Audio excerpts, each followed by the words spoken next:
Hello friends, ഈ വീഡിയോയിൽ നമ്മൾ RRB JEE ഒരു എക്സാം പാറ്റേൺ ആൻഡ് സിലബസ് ഡിസ്കഷനാണ് ചെയ്യുന്നത്.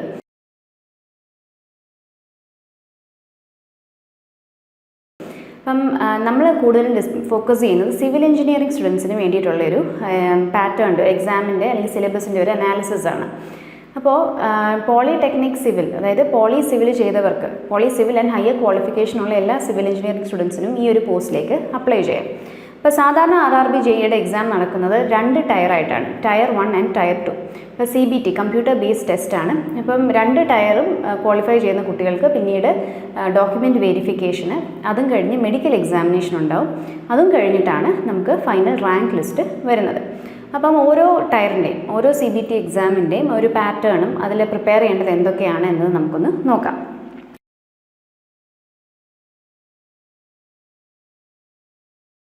ഇപ്പോൾ CBT 1 എക്സാമിന് 100 മൾട്ടിപ്പിൾ ചോയ്സ് ക്വസ്റ്റ്യൻസ് ഉണ്ടായിരിക്കും. ഓരോന്നിനും 1 മാർക്ക് വീതമാണ്. അപ്പോൾ 100 മാർക്കിൻ്റെ എക്സാമാണ് CBT 1 വരുന്നത്. അതിൽ നെഗറ്റീവ് മാർക്കിംഗ് ഉണ്ടായിരിക്കും. 1/3 mark will be deducted for every wrong answer. അപ്പോൾ നെഗറ്റീവ് ഓപ്ഷൻസ് ടിക്ക് ചെയ്യുവാണെങ്കിൽ 1/3 മാർക്ക് ഡിഡക്റ്റ് ആവും. പിന്നീട് നമുക്ക് പ്രിപ്പയർ ചെയ്യേണ്ട സബ്ജക്ട്സ് ഏതൊക്കെയാണെന്ന് ചോദിക്കുവാണെങ്കിൽ mathematics, general intelligence and reasoning, general awareness and general science. അപ്പോൾ CBT 1 ടെക്നിക്കൽ ക്വസ്റ്റ്യൻസ് ഒന്നും ഉണ്ടാകത്തില്ല. എല്ലാം ഈ പറഞ്ഞ ജനറൽ ആയിട്ടുള്ള സബ്ജക്ട്സിൽ നിന്നായിരിക്കും CBT 1 ക്വസ്റ്റ്യൻസ് ചോദിക്കുന്നത്. ഈ CBT 1 ഒരു അൺറിസർവ്ഡ് കാറ്റഗറിയിൽ വരുന്ന കാൻഡിഡേറ്റിന് 40% മാർക്കെങ്കിലും സ്കോർ ചെയ്താൽ മാത്രമേ CBT 2 ക്വാളിഫൈ ആകത്തുള്ളൂ. OBC കാൻഡിഡേറ്റ്സിന് 30% മാർക്സ്, SC കാൻഡിഡേറ്റ്സിന് 30%, ST കാൻഡിഡേറ്റ്സിന് 25% മാർക്കെങ്കിലും സ്കോർ ചെയ്യണം. Total time of the examination വരുന്നത് 90 മിനിറ്റ്സ് ആണ്. അപ്പോൾ ഈ CBT 1 ക്വാളിഫൈ ചെയ്താൽ മാത്രമേ CBT 2, അതായത് ടെക്നിക്കൽ പോർഷൻസ് വരുന്നതെല്ലാം CBT 2 അപ്പം CBT 1 ഈ പറഞ്ഞ മിനിമം മാർക്സ് സ്കോർ ചെയ്താൽ മാത്രമേ നമ്മൾ അടുത്ത ടയറിലേക്ക് പോകത്തുള്ളൂ. അപ്പോൾ ഇപ്പോൾ ഈ പറഞ്ഞ ജനറൽ ആയിട്ടുള്ള ടോപ്പിക്സ് ഓരോന്നും എത്ര മാർക്സിന് വീതം നമ്മൾ പ്രിപ്പയർ ചെയ്യണമെന്ന് നോക്കാം. മാത്തമാറ്റിക്സിന് 30 ക്വസ്റ്റ്യൻ ഉണ്ടായിരിക്കും for 30 marks. General intelligence and reasoning 25 questions ഉണ്ടായിരിക്കും. ജനറൽ അവെയർനെസ് 15 ക്വസ്റ്റ്യൻസും ജനറൽ സയൻസ് 30 ക്വസ്റ്റ്യൻസും. ഇങ്ങനെയാണ് ടോട്ടൽ 100 ക്വസ്റ്റ്യൻസ് വരുന്നത്. അപ്പോൾ നമ്മൾ ഈ ടോപ്പിക്സ് ഒക്കെ നോക്കുകയാണെങ്കിൽ ഓരോന്നും ഡീറ്റെയിൽ ആയിട്ട് ഓരോന്നിലും ഏതൊക്കെയാണ് മാത്തമാറ്റിക്സിൽ ഏതൊക്കെ ടോപ്പിക്സ് വരുന്നുണ്ട്, ജനറൽ ഇൻ്റലിജൻസ് ആൻഡ് റീസണിങ്ങിൽ ഏതൊക്കെ പ്രിപ്പയർ ചെയ്യണം, ഇതൊക്കെ നമുക്കൊന്ന് നോക്കാം. മാത്തമാറ്റിക്സിൽ നമ്മൾ പ്രിപ്പയർ ചെയ്യേണ്ട ടോപ്പിക്സ് ആണ് number systems, BODMAS, decimals, fractions, LCM and HCF, ratio proportion, percentages, mensuration, time and work, time and distance, simple and compound interest, profit and loss, pipes and cisterns, algebra, geometry, trigonometry, elementary statistics, square root, age calculations, calendar and clock. ഇനി അടുത്ത general intelligence and റീസണിങ്ങിൽ prepare ചെയ്യേണ്ടത് analogies, alphabetical and number series, coding, decoding, mathematical operations, relationships, syllogism, jumbling, Venn diagrams, data interpretation and sufficiency, conclusion and decision making, similarities and differences, analytical reasoning, classification, directions, statement, arguments and assumptions. അപ്പോൾ നമ്മൾ ഈ general intelligence and റീസണിങ്ങിലായാലും മാത്തമാറ്റിക്സിൻ്റെ topics നോക്കിയാലും usually bank ലെവലിലുള്ള bank എക്സാംസിനൊക്കെ prepare ചെയ്യുന്ന കുട്ടികൾക്ക് കുറച്ചുകൂടെ സിമ്പിളായിരിക്കും. അപ്പോൾ അവർക്ക് യൂഷ്വലി പ്രിപ്പയർ ചെയ്യേണ്ട ടോപ്പിക്സാണ് ഇതിൽ ഇൻക്ലൂഡ് ചെയ്തിരിക്കുന്നത്. അപ്പോൾ ഇനിയും RRB JEE ജനറൽ അവെയർനെസ്സിന് എന്ന സബ്ജക്റ്റിൽ നമ്മൾ പ്രിപ്പയർ ചെയ്യേണ്ടത് ഏതൊക്കെ ഏരിയാസിൽ നിന്നും നോക്കാം. Knowledge of current affairs, Indian geography, culture and history of India including freedom struggle, Indian polity and constitution, Indian economy, environmental issues concerning India and the world, sports, general scientific and technological developments. പിന്നെ general science നമ്മൾ പറയുമ്പോൾ 10th level വരെയുള്ള നമ്മുടെ physics, chemistry and life sciences ആണ്. Usually ഈ 10th level വരെയുള്ള questions ആണ് നമുക്ക് എക്സ്പെക്റ്റ് ചെയ്യാൻ പറ്റുന്നത്. അപ്പോൾ ഇത്രയാണ് നമ്മുടെ CBT 1 ചോദിക്കുന്നത്. നേരത്തെ പറഞ്ഞ കൂട്ട് നമ്മുടെ ഈ മാത്തമാറ്റിക്സ്, അതേപോലെ ജനറൽ ഇൻ്റലിജൻസ് ആൻഡ് റീസണിങ്, ഈ പോർഷൻസൊക്കെ കുറേയൊക്കെ നമുക്ക് ഈ ബാങ്ക് ലെവലിലുള്ള ബാങ്കിങ്ങിന് പ്രിപ്പയർ ചെയ്യുന്ന കുട്ടികളുടെ സ്റ്റഡി മെറ്റീരിയലിൽ നിന്നൊക്കെ പ്രിപ്പയർ ചെയ്യുന്നതാണ്. അല്ലെങ്കിൽ ഇതേപോലെ ഓൺലൈനായിട്ട് ഇതിൻ്റെ കുറേ ട്യൂട്ടോറിയൽസ് ഉണ്ടായിരിക്കും. ഓരോ ടോപ്പിക്കിലും ട്യൂട്ടോറിയൽസ് പല കോച്ചിങ് സെൻറ്റേഴ്സും ഇങ്ങനെ ബാങ്ക് കോച്ചിങ് സെൻറ്റേഴ്സും പ്രിപ്പയർ ചെയ്തിടാറുണ്ട്. അപ്പോൾ അതൊക്കെ നോക്കി നമുക്ക് കുറേയൊക്കെ കവർ ചെയ്യാവുന്നതാണ്. ഇനി നമുക്ക് CBT 2 അതായത് നമ്മുടെ സിവിൽ സ്റ്റുഡൻസിന് മെയിനായിട്ട് വരുന്ന ടെക്നിക്കൽ ക്വസ്റ്റ്യൻസ് വരുന്ന CBT 2-ലാണ്. അപ്പോൾ CBT 2-ൻ്റെ പാറ്റേൺ നമുക്കൊന്ന് നോക്കാം. CBT 2-ൽ നമുക്ക് 150 മൾട്ടിപ്പിൾ ചോയ്സ് ക്വസ്റ്റ്യൻസ് ആണ് ഉള്ളത് വിത്ത് 1 മാർക്ക് ഈച്ച്. ഇവിടെ നമുക്ക് നെഗറ്റീവ് മാർക്ക് ഉണ്ട്, 1/3 മാർക്ക് ഡിഡക്റ്റ് ആവും ഫോർ എവറി റോങ് ആൻസർ. ഇതിൻ്റെ ഡ്യൂറേഷൻ 2 hours ആണ്. ഇനി സബ്ജക്ട്സ് പ്രിപ്പയർ ചെയ്യേണ്ടത് general awareness, physics and chemistry, basics of computers and application, basics of environment and pollution control, technical abilities. ഇതിൽ ഈ ടെക്നിക്കൽ എബിലിറ്റീസിലാണ് നമ്മുടെ civil engineering questions വരുന്നത്. ഇനിയും ഓരോന്നിൻ്റെ വെയിറ്റേജ് നമുക്ക് നോക്കാം. ജനറൽ അവയർനെസ് നമുക്ക് 15 മാർക്സിനാണ് ക്വസ്റ്റ്യൻ വരുന്നത്. Physics and chemistry 15 marks, basics of computer and application 10 മാർക്സിന്, എൻവയൺമെൻറ്റ് ആൻഡ് പൊല്യൂഷൻ കൺട്രോൾ 10 മാർക്സിന്, പിന്നീട് നമ്മുടെ സിവിൽ എഞ്ചിനീയറിംഗ് അതായത് ടെക്നിക്കൽ എബിലിറ്റീസ് വരുന്നത് 100 മാർക്കിനാണ്. അപ്പോൾ ഇങ്ങനെയാണ് ടോട്ടൽ നമുക്ക് 150 ക്വസ്റ്റ്യൻ വരുന്നത്. മൊത്തത്തിൽ നമുക്ക് 2 മണിക്കൂർ ടൈമും ഉണ്ട്. അപ്പോൾ ഇതിൽ ഈ ജനറൽ അവയർനെസ് നമ്മൾ നോക്കുവാണെങ്കിൽ നേരത്തെ CBT 1-ന് നമ്മൾ പ്രിപ്പയർ ചെയ്ത അതേ ടോപ്പിക്സ് തന്നെയാണ് ജനറൽ അവയർനെസ്സിൽ ഇവിടെയും വരുന്നത്. പിന്നെ ഫിസിക്സ് ആൻഡ് കെമിസ്ട്രി നമ്മൾ നോക്കുവാണെങ്കിൽ CBT 1-ന് നമ്മൾ 10th ലെവൽ വരെയാണ് പ്രിപ്പയർ ചെയ്യുന്നതെങ്കിൽ CBT 2-ന് നമ്മൾ 12th ലെവൽ വരെ പ്രിപ്പയർ ചെയ്യണം ഫിസിക്സ് ആൻഡ് കെമിസ്ട്രി. ഇനിയും കമ്പ്യൂട്ടർ ആൻഡ് ആപ്ലിക്കേഷൻസിൽ വരുന്നത് computers and their architecture, input and output devices, MS Office, storage devices, operating systems, internet and email, websites and web browsers, networking, computer virus. ഇത്രയാണ് computer and ആപ്ലിക്കേഷൻസിൽ വരുന്നത്. ഇനി basics of environment and pollution കൺട്രോളിലാണെങ്കിൽ basics of environment, adverse effect of environmental pollution, pollution control strategies, types of pollution, waste management, global warming, acid rain, ozone depletion. അപ്പോൾ ഇത്രയും ജനറലായിട്ട് നമ്മൾ സ്കൂളുകളിൽ പഠിക്കുന്നതും അതേപോലെ കുറച്ച് എക്സ്ട്രാ നമുക്ക് BTech ലെവലിൽ നമ്മൾ ഈ പൊല്യൂഷനെ കുറിച്ച് കുറേയൊക്കെ പഠിക്കുന്നുണ്ട്. ഇത്രയും കാര്യങ്ങളാണ് നമുക്ക് എൻവയൺമെൻറ്റ് ആൻഡ് പൊല്യൂഷൻ കൺട്രോളിൽ പഠിച്ചിരിക്കേണ്ടത്. ഇനി നമ്മുടെ സിവിൽ എഞ്ചിനീയറിംഗ് പോർഷൻസിലേക്ക് നമുക്ക് വരാം. അപ്പോൾ ആദ്യം തന്നെ നമുക്ക് എഞ്ചിനീയറിംഗ് മെക്കാനിക്സ് ഉണ്ട്. മെക്കാനിക്സിൽ യൂഷ്വലി ഏറ്റവും ബേസിക്സ് ആയിട്ട് നമുക്ക് വരുന്ന ടോപ്പിക്സ് തന്നെയാണ് force, equilibrium, friction, centre of gravity, simple machines. Building construction എന്ന ടോപ്പിക്കിൽ നമുക്ക് സബ്സ്ട്രക്ചർ ആൻഡ് സൂപ്പർ സ്ട്രക്ചർ, അതേപോലെ ടൈപ്സ് ഓഫ് സ്ട്രക്ചേഴ്സ്, നമ്മുടെ ബേസിക് ആയിട്ടുള്ള ലോഡ് ബെയറിംഗ്, ഫ്രെയിംഡ് സ്ട്രക്ചർ, ഇതൊക്കെയാണ് ബിൽഡിംഗ് കൺസ്ട്രക്ഷനിൽ ചോദിക്കുന്നത്. ബിൽഡിംഗ് മെറ്റീരിയൽസിൽ ചോദിച്ചിരിക്കുന്നത് സ്റ്റോൺസ്, ബ്രിക്സ്, മോർട്ടാർ, ടിമ്പർ, പിന്നെ മിസ്ലേനിയസ് മെറ്റീരിയൽസ് വരുന്നുണ്ട്. അപ്പോൾ ഇതെല്ലാം നമുക്ക് ഒന്നുകൂടെ പറയാം, RRB JEE നമ്മൾ പോളി ലെവലിലുള്ള എക്സാം ആയതുകൊണ്ട് തന്നെ ഒരു പോളിടെക്നിക് ലെവലിൽ നമ്മൾ പഠിച്ചാൽ മതി. അതായത് ഇൻഡെപ്തിൽ നമുക്ക് എഞ്ചിനീയറിംഗ് നമ്മൾ BTechന് പഠിക്കുന്ന അത്രയും ഇൻഡെപ്തായിട്ട് പ്രിപ്പയർ ചെയ്യേണ്ട കാര്യമില്ല. എല്ലാം ബേസിക് ലെവലിൽ നമുക്ക് പ്രിപ്പയർ ചെയ്താൽ മതി. അതായത് ഒരു ഓവർസിയർ ലെവലിൽ നമുക്ക് ചോദിക്കുന്ന എക്സാംസ് മാത്രം നമുക്ക് എക്സ്പെക്റ്റ് ചെയ്താൽ മതി. കൺസ്ട്രക്ഷൻ ഓഫ് സബ്സ്ട്രക്ചർ, അതിൽ job layout, earth work, foundation, പിന്നെ കൺസ്ട്രക്ഷൻ ഓഫ് സൂപ്പർ സ്ട്രക്ചറിൽ നമുക്ക് stone masonry, brick masonry, hollow concrete block masonry, composite masonry, cavity wall, doors and Windows, vertical communication, അതായത് നമ്മുടെ സ്റ്റെയർസ്, ലിഫ്റ്റ്, എസ്കലേറ്റർ, ഇതൊക്കെ വരാം. Scaffolding and shoring. Building ഫിനിഷസിൽ നമുക്ക് floors, walls and roofs വരുന്നുണ്ട്. ഇനി building മെയിൻ്റനൻസിൽ cracks, settlement, റീബാറിംഗ് techniques വരുന്നുണ്ട്. പിന്നെ നമുക്കുള്ളത് ബിൽഡിംഗ് ഡ്രോയിങ് ആണ്. അപ്പോൾ ബിൽഡിംഗ് ഡ്രോയിങ്ങിൽ നമുക്ക് കൺവെൻഷനലായിട്ട് നമ്മൾ യൂസ് ചെയ്യുന്ന ചില സിമ്പിൾസ് ഒക്കെ ഉണ്ടല്ലോ, അതൊക്കെ പഠിച്ചിരിക്കണം. Planning of building, drawings, plan, elevation, section, site plan, അതേപോലെ പേഴ്സ്പെക്റ്റീവ് ഡ്രോയിങ്സ്, വർക്കിംഗ് ഡ്രോയിങ്സ്, ഇതെല്ലാം അറിഞ്ഞിരിക്കണം. പിന്നെ വരുന്നതാണ് കോൺക്രീറ്റ് ടെക്നോളജി. ഇപ്പോൾ കോൺക്രീറ്റ് ടെക്നോളജി നമ്മൾ BTech ലെവലിലായാലും നല്ല ബേസിക് ആയിട്ട് നമ്മൾ ഇൻഡെപ്തിൽ തന്നെ പഠിക്കുന്ന ഒരു സബ്ജക്റ്റാണ്. അപ്പോൾ ഇതിൽ നമുക്ക് പഠിക്കാനുള്ളത് properties of various types of cement, properties of course and fine aggregates, properties of concrete, അത് ഫ്രഷ് കോൺക്രീറ്റും ഉണ്ട്, ഹാർഡ് ആൻഡ് കോൺക്രീറ്റും ഉണ്ട്, concrete mix design, testing of concrete, അതേപോലെ എക്സ്ട്രീം വെതർ കോൺക്രീറ്റിംഗ്, അതേപോലെ പല ടൈപ്സ് സ്പെഷ്യൽ കോൺക്രീറ്റ്സ് ഉണ്ടല്ലോ, ready mix, pre stressed concrete. അപ്പോൾ ഇതെല്ലാം നമുക്ക് കോൺക്രീറ്റ് ടെക്നോളജിയിൽ നോക്കി വെക്കണം. പിന്നെ സർവേയിങ്ങിൽ വരുമ്പോൾ we have types of survey, chain and cross staff survey, compass survey, levelling വരുന്നുണ്ട്. നമുക്ക് ലെവലിംഗിൽ തന്നെ ഡംപി ലെവൽ, അതിൻ്റെ recording in level book, temporary adjustments, methods of reduction of levels, classification of levelling, tilting level, auto level, sources of error, ഇതെല്ലാം വരുന്നുണ്ട്. Contouring വരുന്നുണ്ട്.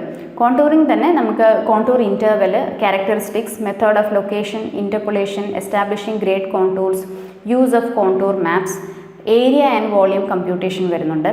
Plane table survey പഠിക്കാനുണ്ട്, theodolite survey ഉണ്ട്, ടാക്യോമെട്രിക് സർവേ ഉണ്ട്, curve setting, curves ഉണ്ട്, അതേപോലെ advanced survey equipment, aerial survey and remote sensing. ഇപ്പം surveying കുറച്ച് ബ്രോഡായിട്ട് തന്നെ നമുക്ക് പഠിക്കാനുണ്ട്. ഒരു ബ്രോഡ് ടോപ്പിക്കാണ് സർവേയിങ്ങിൽ കൊടുത്തിരിക്കുന്നത്. ഇനിയും കമ്പ്യൂട്ടർ എയ്ഡഡ് ഡിസൈൻ, CAD. അപ്പോൾ CAD-ൽ നമുക്ക് ഓട്ടോ ക്യാഡിൻ്റെയൊക്കെ ബേസിക് ടൂൾസ് ഇതൊക്കെയാണ് കൂടുതലും ചോദിക്കാൻ സാധ്യതയുള്ളത്. CAD software, CAD commands, generation of plan elevation section, site plan, area statement, 3D views. ഇനി നമുക്ക് ജിയോ ടെക്നിക്കലിലേക്ക് വരാം. ഇപ്പോൾ ജിയോ ടെക്നിക്കൽ എഞ്ചിനീയറിംഗിൽ നമുക്ക് application of geotechnical engineering in design of foundation, pavement, earth retaining structures, earthen dams etcetera. അതേപോലെ physical properties of soil. ഇപ്പോൾ സോയിലിൻ്റെ പല പ്രോപ്പർട്ടീസ് ഉണ്ട്, അത് തമ്മിലുള്ള റിലേഷൻഷിപ്പ്, കുറച്ച് ഇക്വേഷൻസ് ഒക്കെ ഉണ്ട്, ഇതൊക്കെ ഇമ്പോർട്ടൻ്റാണ്. Permeability, seepage analysis, shear strength of soil, bearing capacity of soil, compaction and stabilisation of soil, site investigation, subsoil exploration.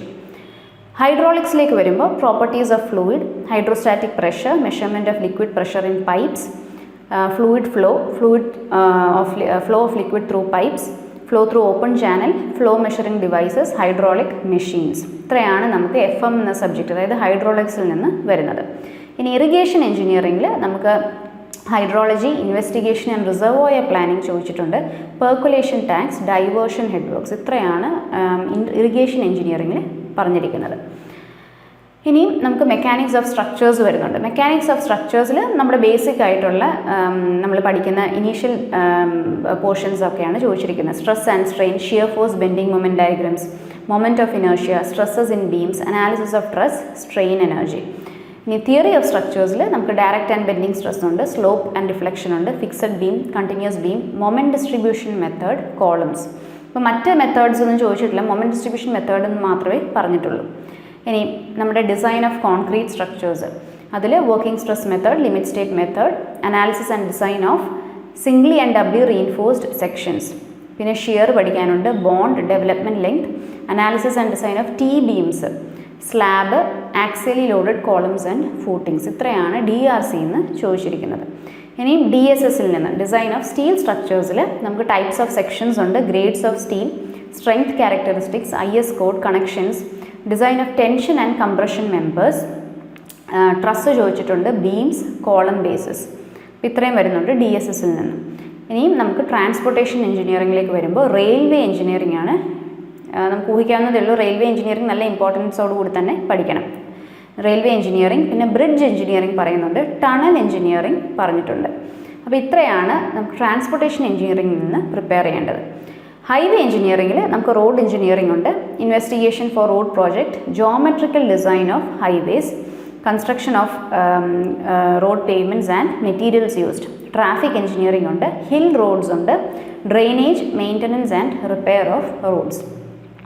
പിന്നെ നമുക്ക് എൻവയൺമെൻറ്റൽ എഞ്ചിനീയറിംഗിൽ environmental pollution and control, public water supply, domestic sewage, solid waste management, environmental sanitation and plumbing.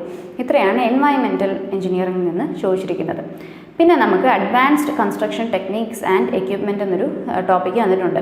ഇതെനിക്ക് തോന്നുന്നു കൂടുതലും polytechnic ലെവലിലുള്ള ഒരു സബ്ജക്റ്റാണിത്, advanced construction techniques and equipments. അപ്പോൾ ഇതിൽ fibres and plastics, artificial timber, advanced concreting methods, form work, prefabricated construction, അതേപോലെ soil reinforcing techniques പറഞ്ഞിട്ടുണ്ട്, hoisting and conveying equipment, earth moving machinery, concrete mixers, stone crushers. അതായത് നമ്മൾ advanced ആയിട്ട് നമ്മൾ ഈയിടെയായിട്ട്, അതായത് റീസെൻ്റ് ആയിട്ട് കൺസ്ട്രക്ഷൻ ടെക്നീക്സിൽ നമ്മൾ യൂസ് ചെയ്യുന്ന ചില മെത്തേഡ്സ്, ഇതിനെക്കുറിച്ചൊക്കെയാണ് പറഞ്ഞിരിക്കുന്നത്. Bitumen paver, floor polishing machines etcetera. പിന്നെ നമുക്ക് എസ്റ്റിമേഷൻ ആൻഡ് കോസ്റ്റിംഗ്, അതിൽ നമുക്ക് ടൈപ്സ് ഓഫ് എസ്റ്റിമേറ്റ്സ് ഉണ്ട്, mode of measurements and rate analysis, പിന്നെ കോൺട്രാക്ട്സ് ആൻഡ് അക്കൗണ്ട്സിൽ types of engineering contracts, tender and tender documents, payment specifications. അപ്പോൾ ഈ എസ്റ്റിമേഷൻ ആൻഡ് കോസ്റ്റിങ്ങും കോൺട്രാക്ട്സ് ആൻഡ് അക്കൗണ്ട്സ് എല്ലാം കോമൺ ആയിട്ട് നമ്മൾ എസ്റ്റിമേഷൻ വാല്യുവേഷൻ അതേപോലെ നമ്മൾ ബേസിക് ക്വാണ്ടിറ്റി സർവേയിങ്, ഇതിലൊക്കെ നമ്മൾ കോമൺ ആയിട്ട് പഠിക്കുന്ന ടോപ്പിക്സാണ് ഈ രണ്ട് സെക്ഷനായിട്ട് സെപ്പറേറ്റ് ആയിട്ട് കാണിച്ചിരിക്കുന്നത്. അപ്പോൾ ഇനിയും ഇത്രയും ടോപ്പിക്സ് നമ്മൾ നോക്കിയതിൽ നമുക്ക് പ്രിപ്പയർ ചെയ്യാൻ ഏതൊക്കെ ബുക്സ് റെഫർ ചെയ്യാം എന്നുള്ളതൂടെ നോക്കാം. ഇപ്പോൾ engineering mechanics of structures, theory of structures, ഈ ടോപ്പിക്സിലെല്ലാം കൊടുത്തിരിക്കുന്ന കാര്യങ്ങൾ ഇതെല്ലാം സബ് ടോപ്പിക്സ് എല്ലാം നമുക്ക് ബെൻസാലിൻ്റെ സ്ട്രെങ്ത് ഓഫ് മെറ്റീരിയൽസ് എന്ന ടെക്സ്റ്റിൽ നിന്ന് നമുക്ക് പ്രിപ്പയർ ചെയ്യാവുന്നതാണ്. ഇതിൽ ഈ സ്ട്രെങ്ത് ഓഫ് മെറ്റീരിയൽസ് ബെൻസാലിൻ്റെ ടെക്സ്റ്റിൽ ഈ പറഞ്ഞിരിക്കുന്ന 3 ടോപ്പിക്സിലെയും നമുക്ക് സിലബസിൽ തന്നിരിക്കുന്ന സബ് ടോപ്പിക്സ് എല്ലാം ഇൻക്ലൂഡ് ചെയ്തിട്ടുണ്ട്. പിന്നെ building materials, building construction of sub structure, super structure, finishes, maintenance, computer aided design, ഇതെല്ലാം സതീഷ് ഗോപിയുടെ ബേസിക് സിവിൽ എഞ്ചിനീയറിംഗ് എന്ന് പറഞ്ഞ ടെക്സ്റ്റിലും പ്രൊവൈഡ് ചെയ്തിട്ടുണ്ട്. കോൺക്രീറ്റ് ടെക്നോളജിക്ക് നമ്മൾ എപ്പോഴും സജസ്റ്റ് ചെയ്യുന്ന ടെക്സ്റ്റാണ് ഷെട്ടിയുടെ കോൺക്രീറ്റ് ടെക്നോളജി എന്ന ടെക്സ്റ്റ് ബുക്ക്. സർവേയിങ്ങിന് കുൽക്കർണിയുടെ സർവേയിങ് ആൻഡ് ലെവലിംഗ് എന്ന ടെക്സ്റ്റിൽ നിന്ന് നമുക്ക് മേജർ പോർഷൻസ് എല്ലാം കിട്ടും. ജിയോ ടെക്നിക്കൽ എഞ്ചിനീയറിംഗിന് നമുക്ക് basic and applied soil mechanics എന്ന ടെക്സ്റ്റ് യൂസ് ചെയ്യാം by Gopal Ranjan and SR Rao. പിന്നെ ഹൈഡ്രോളിക്സിന് നമുക്ക് doctor PN Modi and doctor സേത്തിൻ്റെ ഹൈഡ്രോളിക്സ് ആൻഡ് ഫ്ലൂയിഡ് മെഷീൻസ് എന്ന ഫ്ലൂയിഡ് മെക്കാനിക്സ് എന്ന ടെക്സ്റ്റ് യൂസ് ചെയ്യാം. ഇനി ഡിസൈൻ ഓഫ് കോൺക്രീറ്റ് സ്ട്രക്ചേഴ്സും നമ്മളെപ്പോഴും യൂസ് ചെയ്യുന്ന പിള്ളയൻ മേനോൻ്റെ റീഇൻഫോഴ്സ്ഡ് കോൺക്രീറ്റ് ഡിസൈൻ എന്ന ടെക്സ്റ്റാണ് എപ്പോഴും സജസ്റ്റ് ചെയ്യുന്നത്. ഇനി ഡിസൈൻ ഓഫ് സ്റ്റീൽ സ്ട്രക്ചേഴ്സിന് നമുക്ക് പുന്മിയയുടെ design of steel structures use ചെയ്യാം. ട്രാൻസ്പോർട്ടേഷൻ എഞ്ചിനീയറിംഗിന് റംഗവാലയുടെ റെയിൽവേ എഞ്ചിനീയറിംഗ് എന്ന ടെക്സ്റ്റിൽ നമുക്ക് ആ റെയിൽവേ എഞ്ചിനീയറിംഗിൻ്റെയും ടണലിങ്ങിൻ്റെയൊക്കെ കുറേ ടോപ്പിക്സൊക്കെ നമുക്ക് ആ ഒരു ടെക്സ്റ്റിൽ നിന്ന് കിട്ടും. ഹൈവേ എഞ്ചിനീയറിംഗിൻ്റെ പഠിക്കാനായിട്ട് നമുക്ക് highway engineering text by Khanna and Justo. Environmental എഞ്ചിനീയറിംഗിൻ്റെ നമുക്ക് പ്രിപ്പയർ ചെയ്യാനായിട്ട് 2 ടെക്സ്റ്റ് റെഫർ ചെയ്യേണ്ടി വരും. ഗാർഗിൻ്റെ വാട്ടർ സപ്ലൈ എഞ്ചിനീയറിംഗും അതേപോലെ ഗാർഗിൻ്റെ തന്നെ sewage waste disposal and air pollution engineering. അപ്പോൾ ഈ 2 ടെക്സ്റ്റ് യൂസ് ചെയ്താലേ നമുക്ക് ഈ എൻവയൺമെൻറ്റൽ എഞ്ചിനീയറിംഗിൽ തന്നിരിക്കുന്ന ടോപ്പിക്സ് മൊത്തം കവർ ആവത്തുള്ളൂ.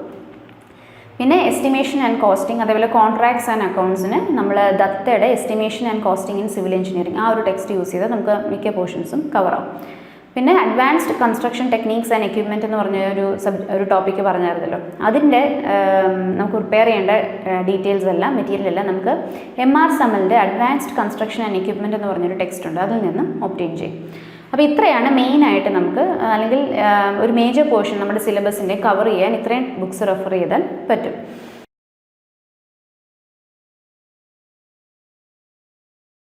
ഇനി ക്വസ്റ്റ്യൻ പേപ്പേഴ്സ് ഏതൊക്കെ നമുക്ക് റെഫർ ചെയ്യണം. ഇപ്പോൾ പ്രീവിയസ് ഇയർ ക്വസ്റ്റ്യൻ RRBയുടെ തന്നെ RRB JEയുടെ ടയർ 2 സിവിൽ എഞ്ചിനീയറിംഗിൻ്റെ നമുക്ക് പ്രീവിയസ് ഇയർ ക്വസ്റ്റ്യൻസ് റെഫർ ചെയ്യാം. അതേപോലെ തന്നെ SSC JEയുടെ പ്രീവിയസ് ഇയർ ക്വസ്റ്റ്യൻ പേപ്പേഴ്സും നമുക്ക് റെഫർ ചെയ്യാം ഫോർ സിവിൽ സ്റ്റുഡൻസ്. പിന്നെ നമുക്ക് കേരളയുടെയും അല്ലെങ്കിൽ മറ്റ് സ്റ്റേറ്റ്സിൻ്റെയും PSC അതും ഓവർസിയർ ലെവലിലുള്ള ക്വസ്റ്റ്യൻ പേപ്പേഴ്സ് എല്ലാം പ്രീവിയസ് ഇയർ ക്വസ്റ്റ്യൻ പേപ്പേഴ്സ് നമുക്ക് റെഫർ ചെയ്യാൻ പറ്റും. അപ്പോൾ ഓർത്തോളുക, ഡിപ്ലോമ ലെവലിലുള്ള ക്വസ്റ്റ്യൻസ് അത്രയും നമുക്ക് പ്രിപ്പയർ ചെയ്താൽ മതി. ഓവർസിയർ ലെവലിലുള്ള അതിൽ കൂടുതൽ കട്ടിയായിട്ട് അല്ലെങ്കിൽ കോംപ്ലിക്കേറ്റഡ് പ്രോബ്ലം സോൾവിങ് ഒന്നും ഇതിൽ വരത്തില്ല. കാരണം ഒന്ന് കാൽക്കുലേറ്റർ പെർമിറ്റഡ് അല്ല. ഇനി virtual calculator in case permitted ആണെങ്കിൽ മാത്രമേ നമുക്ക് കുറച്ച് കാൽക്കുലേഷൻ അധികം ചെയ്യേണ്ട ക്വസ്റ്റ്യൻസ് വരാൻ സാധ്യതയുള്ളൂ. അല്ലെങ്കിൽ എല്ലാം ഒരു ഓവർസിയർ ലെവലിലുള്ള സിമ്പിളായിട്ടുള്ള ക്വസ്റ്റ്യൻസേ വരാൻ സാധ്യതയുള്ളൂ. അപ്പോൾ ഇതോടുകൂടി നമ്മുടെ ഈ ഒരു വീഡിയോ നമ്മൾ വൈൻഡപ്പ് ചെയ്യുകയാണ്.